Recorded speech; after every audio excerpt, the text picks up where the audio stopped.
By the time this video goes up, this is absolutely going to be old news, so let's talk about it. Nintendo Switch, the original Switch, is getting a big update regarding game sharing. So you might be thinking, okay, game sharing, how does it work? Well, let me explain in PlayStation terms, because I have a PlayStation and it basically works in a similar manner. But basically, I have two PS5s in the house, one downstairs and one upstairs in the house. The downstairs one is my little brother's main, and the upstairs one is my main. What do I mean by main? Basically, when you make a console your main console, all of your games will become completely playable offline or on other people's accounts if they ever want to. Basically being able to share games digitally. So whichever console I play on the least, I make that my main, and the one that I play on the most or actively, I make my little brother's account the main, so that basically all the games I have he has access to, and all the games he has I have access to. The Switch worked in a very, very similar manner, but now it's not. Because basically the big change Nintendo's made is that they're changing it to the digital game card model. So basically, for those of you guys that don't know, the Switch 2 does introduce something called digital game cards. Let me actually get the exact term down just before I get it wrong. Let's see. Virtual game cards is what it's called. There we go. So, what is a virtual game card? Basically, it restricts the ability on how many people can play a digital game on consoles at the exact same time. So let's put it this way. If I had a Switch and someone else had a Switch Lite and I wanted to share a game with them, let's say Mario Kart 8, because I've got that game digitally. Basically, by giving them the ability to play Mario Kart 8 as a digital game card, I won't be able to play Mario Kart 8 because I only bought one copy of the game. So either I need to buy another physical copy, or I don't know how it would work digitally, if I'm being completely honest. So that is basically how digital game cards or virtual game cards have kind of ruined the shareability aspects of the original Switch.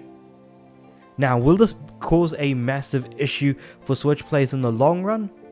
Probably not. I wouldn't actually count it, if I'm being completely honest, because I feel like most people who are playing games on the Switch are mostly kids and they probably don't care. Above all else, people who do care are largely those who are actively playing games and those who are watching videos like my channel, or just keeping ahead of the gaming news in general. Basically, I don't believe that there are a lot of other people who would actually genuinely care about the change in difference, despite the fact that it does make the whole situation regarding this just worse in general. Like, it makes playing digital games worse, and the fact that the Switch 2 is basically going to kill physical media as it is. And with physical media, yeah, you do have a single copy and you can give it to someone, they can play their copy because you can't play that copy at the same time. At least digital games worked in a better manner and way. And what makes me wonder is, will Xbox and PlayStation actually follow suit and do some sort of similar system that is just absolutely rubbish in order to get more people to pay for games that they may not have necessarily done so? I don't know. I guess it just really, really depends on who you ask. But yeah, in addition to that, there are other changes that are being made. So, adding virtual game cards, that's easily the worst change that they have made. But let's see what else is here in this 20.0 update. Keeping in mind that this already was released a while ago. So, game share for Switch 2 and Switch 2 system transfers. So you can transfer things around between Switch and Switch 2. That's cool. So I guess they really are prepping for the launch of the Switch 2. The update also allows for the save data from multiple games to be transferred simultaneously. Additionally, various Nintendo character icons have been tweaked, with Donkey Kong getting revised to reflect his goofier, friendlier new Donkey Kong Bonanza design. Well, I mean, that's interesting, I guess. Game Share was revealed during the Switch 2 Direct earlier this month. That's where they introduced the game cards and stuff like that. Yeah.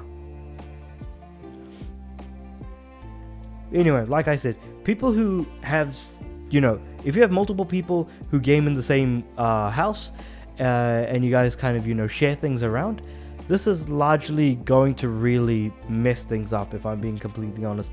The fact that you won't be able to share games around like you would have been able to. And the fact that, like, when it comes to the PS5 in particular, no, not the PS5, sorry. When PlayStation generations in particular changed, that really started to hurt things. So to kind of give you an idea, on the PS3, you could log in with someone else's account and have access to their entire library without needing to worry about things. And then on the PS4 and PS Vita, PlayStation introduced the idea of having to create select a console to be your main console. And then that basically kind of made it so that you could only have one main console at any single given point in time. You have to be online if you want to play any games. And if you didn't want to do that, you would effectively need to have that console be your main. Otherwise, you will not have access to any of your games. So it's just kind of in that realm of like stuff that's going on.